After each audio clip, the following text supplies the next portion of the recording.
ফি সুলুসাই মাযহাবিহি, ইমাম আবু ইউসুফ এবং ইমাম আবু মুহাম্মদ তার উস্তাদ ইমাম আবু হানিফার যত মাসআলা আছে তার 3 ভাগের 2 ভাগ মাসআলাতে ইমামের সাথে বিরোধ করেছেন।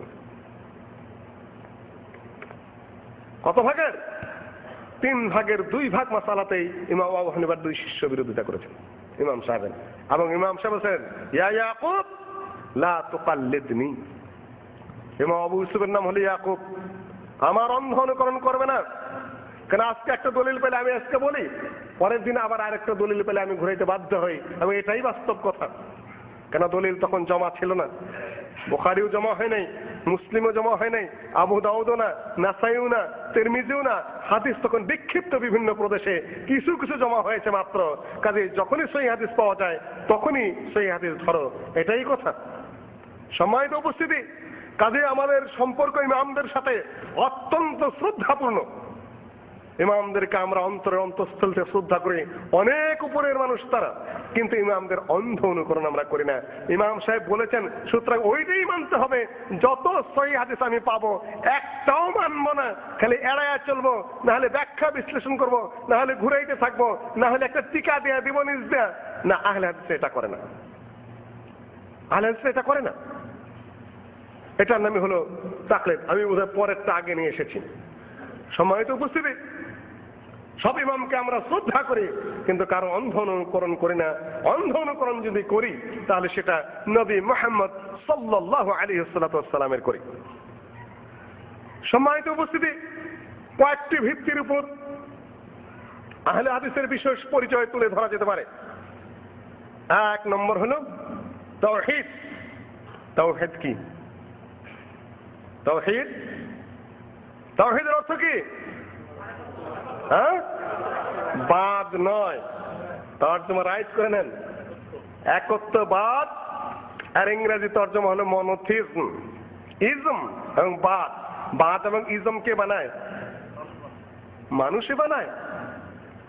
আল্লাহর একত্বকে মানুষে বানিয়েছে না, এটা আল্লাহ পাক নিজে জানিয়ে দিয়েছেন। কোথায়? কোরআনে জানিয়ে দিয়েছেন, নবীদের মাধ্যমে তিনি জানিয়ে দিয়েছেন যে তিনি এক এবং একক। এটা মানুষ আবিষ্কার করেনি।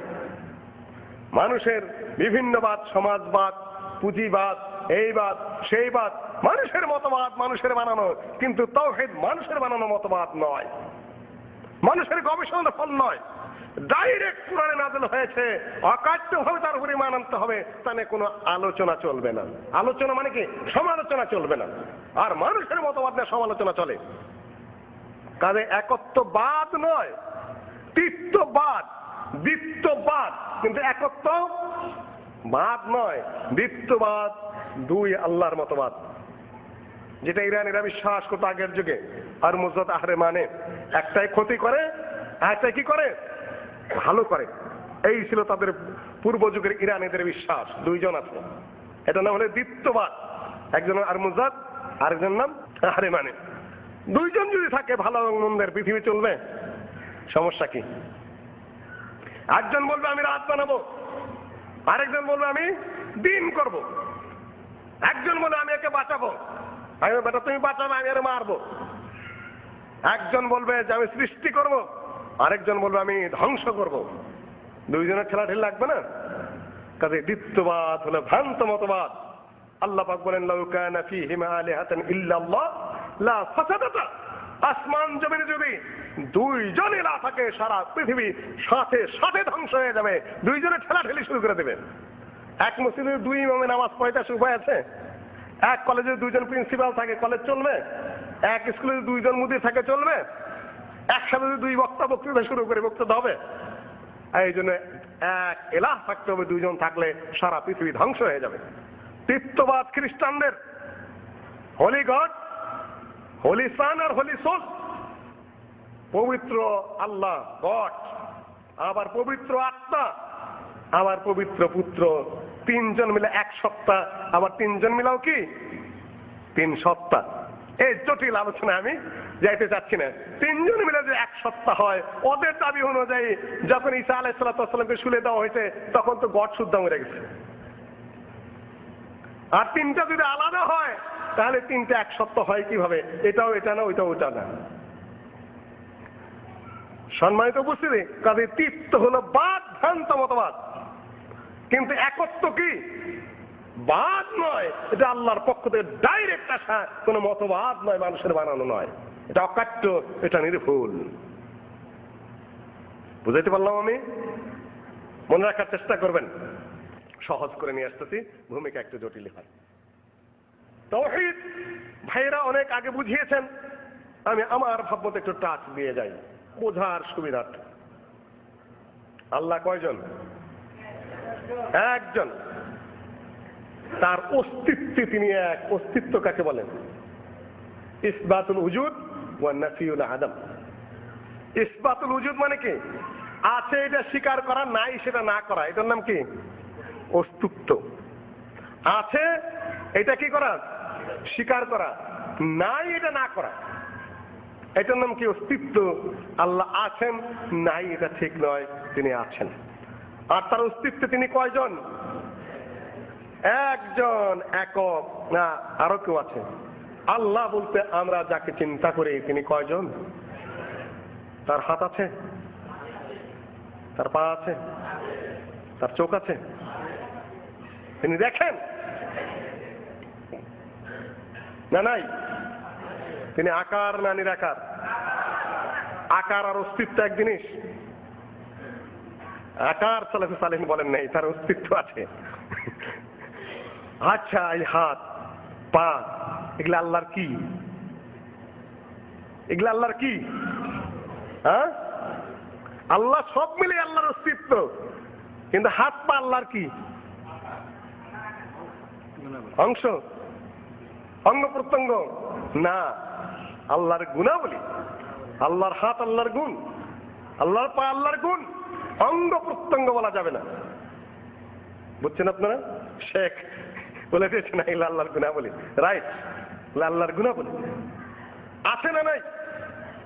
আল্লাহর হাতকে কি তর্জমা করবেন? এই ইবলিস, মা মানাআকা আন তাসজুদা লিমা খালাকতু বিয়াদাই। এই ইবলিস, যাকে আমি আমার দুই হাত দিয়ে সৃষ্টি করেছি তাকে সিজদা করতে তোকে কে নিষেধ করেছে? আল্লাহর কয় হাত? ইয়াদাইয়া, দুই হাত। বাল ইয়াদাহু মাবসুতাতান। আল্লাহর হাত কি কুদরতি হাত নাকি? হ্যাঁ, ইমাম আবু হানিফা রাহিমাহুল্লাহ তার আল ফিকহুল আকবরে বলেছেন যে তার হাতকে কুদরত এবং নিয়ামত নামে তর্জমা করলে আমরা জখমিয়া হয়ে যাবো, মুতাজিলা হয়ে যাবো। ইমাম আবু হানিফা আল ফিকহুল আকবর পড়ে দেখুন। ইমাম মোল্লা আলী কারীর সরাহ সহ এই সকল বিভ্রান্তিকর আকীদা হানাফি মাযহাবে ছিল না। এতদিনের মুতাআখিরিনরা যারা আশআরীরা এবং মাতুরিদীরা এই সকল নিজেরা আবিষ্কার করেছে। সালাফে সালেহিনের আকীদার মধ্যে কোনো বিভ্রান্তি এবং ভেজাল ছিল না। ইমাম আবু হানিফা স্বয়ং বলেছেন আল ফিকহুল আকবরে যে হাতকে নিয়ামত এবং কুদরত হিসেবে তর্জমা করা রাইট নয়। যেটা যেভাবে আছে সেটা সেভাবেই রাখতে হবে। সেভাবেই রাখলেন। তাহলে আল্লাহর হাত কার মতো? কার হাতের মতো? হ্যাঁ, হাত বলতে আমরা কি বুঝি? আল্লাহর পা কেমন? আল্লাহর জন্য যে ধরনের সময়। তবে আপনারা একটা প্রশ্ন করবেন যে যেটা বললে যা বোঝা যায় আমরা তো সেইটাই বুঝবো। আমরা পা বলতে তো মানুষের পাই বুঝি, পাঁচ আঙ্গুল আলা, তাই না? পা যখন বলছে তখন তো ওই রকম হওয়ার কথা নাকি? সব পা একরকম হয়? গরুর পা কেমন? ঘোড়ার পা?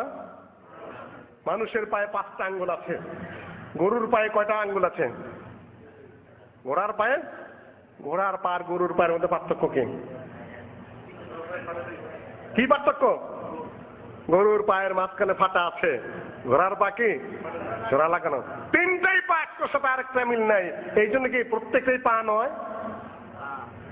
পা হতে গেলে সব একরকম হতে হবে? কোন ফরজ জরুরি না। যে জীব যেরকম তার পা তার মতো। আল্লাহ যেমন মহিয়ান করিয়ান, আল্লাহ যেমন মহা শক্তিধর, তাকে আমরা দেখি নাই, তার জন্য যে ধরনের পা শোভনীয় তার পা সেরকমই। একরকম হওয়া কি না জরুরি না। গরুর সিংহা আর হরিণের সিংহা একরকম? গরুর সিংহা যে দেখছে হরিণের সিংহা দেখে নাই, যে সিং দেখে নাই, তাকে জিজ্ঞাসা করলে হরিণের সিং কেমন, কি বলবে? ওই দুইটা উপরে বাঘ ধরে রয়েছে এরকম বলবে, তাই না?